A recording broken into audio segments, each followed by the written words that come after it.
मिली ना जवाब तब ले देना ही भरते।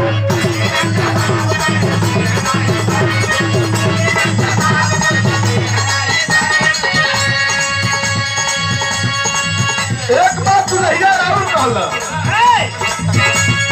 कितना दिन ले चलई बा ई वारंटी लिख के दा।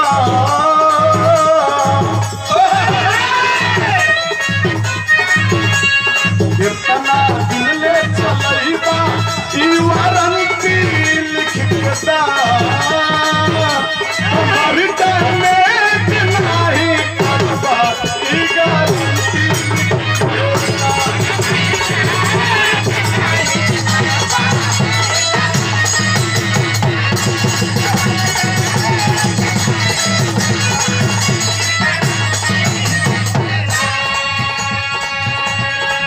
एकदम नहीं जीत हो।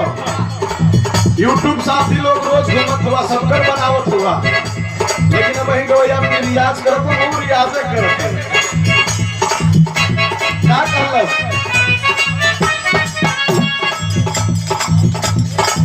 और देखे इस गीत पर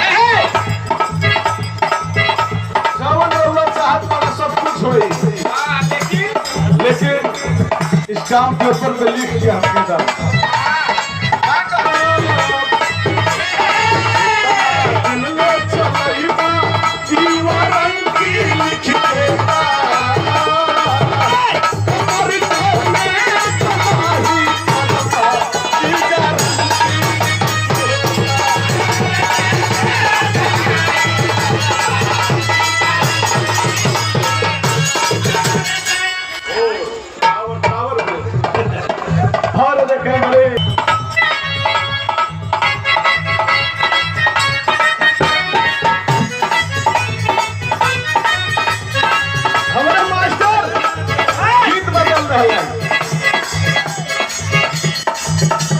और देखे माँ जानकी रिकॉर्डिंग स्टूडियो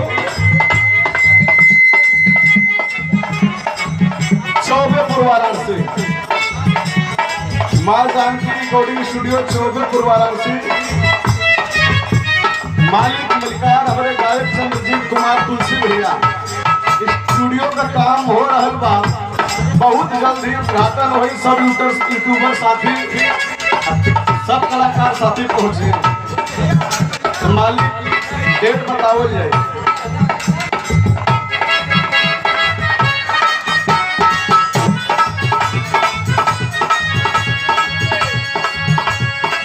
मास्टर बजा दहला छोटी मोटी चीज के हजार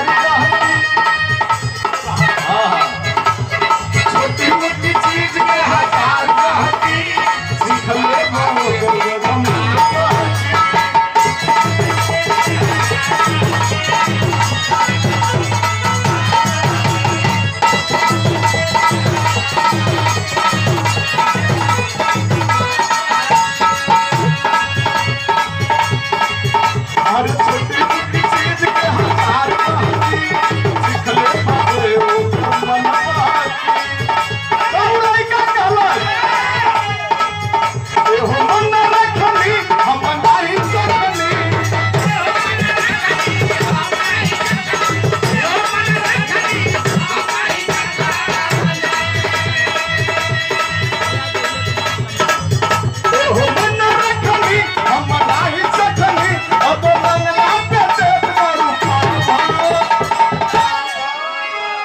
भक्ति राम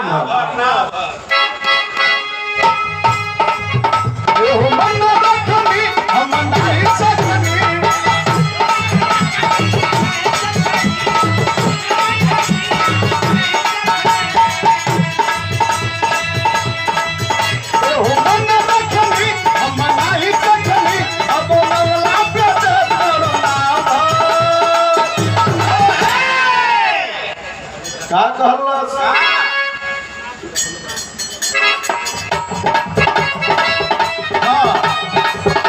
अरे रखले